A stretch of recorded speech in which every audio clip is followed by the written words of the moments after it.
Célestin Tawamba, bonjour. Bonjour. Est-ce que la fermeture du détroit d'Ormuz a eu un gros impact sur l'économie camerounaise ?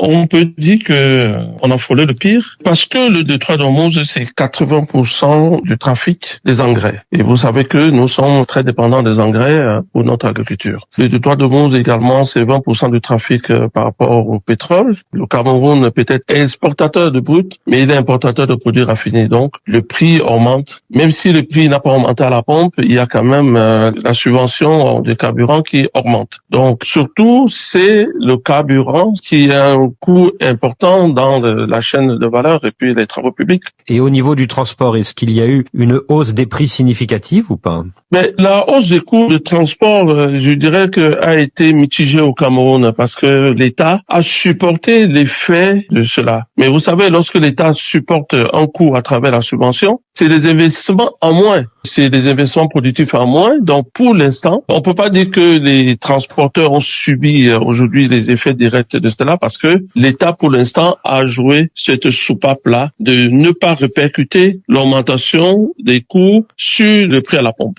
Alors justement, nous voilà à un moment où l'on annonce la réouverture du détroit d'Ormuz. Est-ce que vous espérez un effet positif rapidement ? Mais déjà, ça reste encore fragile, de toute manière. On espère surtout que on va retrouver une baisse du fret, parce que ça, c'est un effet direct. On espère également qu'on va retrouver une baisse des cours des engrais, mais surtout que l'État va permettre de retrouver un équilibre au niveau de sa balance de paiement et réduire les subventions qu'elle fait aujourd'hui au niveau des prix à la pompe. Alors, est-ce que faute de carburant en provenance du Golfe, le Cameroun a trouvé du carburant de substitution ? Mais Dangote a pu justement être cette soupape pour subvenir à l'absence du carburant des autres régions, mais ça ne règle pas le problème d'indépendance de notre pays. Même si on peut saluer ce commerce intra-régional, mais ça ne règle pas le problème du Cameroun dans le fond. Voilà. Alors Dangote, c'est Aliko Dangote, le milliardaire du Nigeria qui a ouvert il y a 2 ans une méga raffinerie à côté de Lagos. Est-ce que le Cameroun a importé du carburant en provenance du Nigeria ces derniers mois ? Oui, on a importé un peu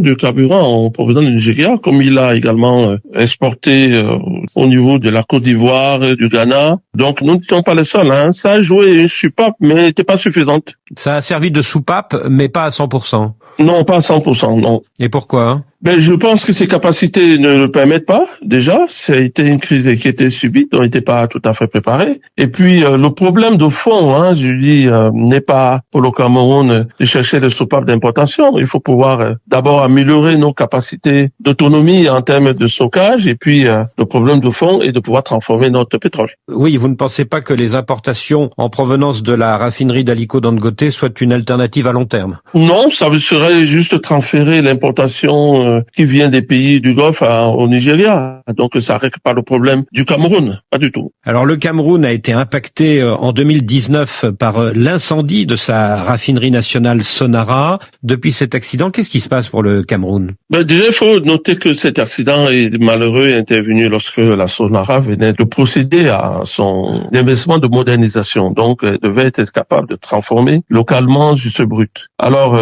depuis lors, on importe complètement notre pétrole raffiné. Donc, la question fondamentale de transformer notre pétrole demeure entière. Mais qu'est-ce qui manque au Cameroun pour voir pousser une méga raffinerie comme celle de Dangote au Nigeria ? Est-ce qu'il manque un entrepreneur milliardaire ? Est-ce qu'il manque une volonté politique ?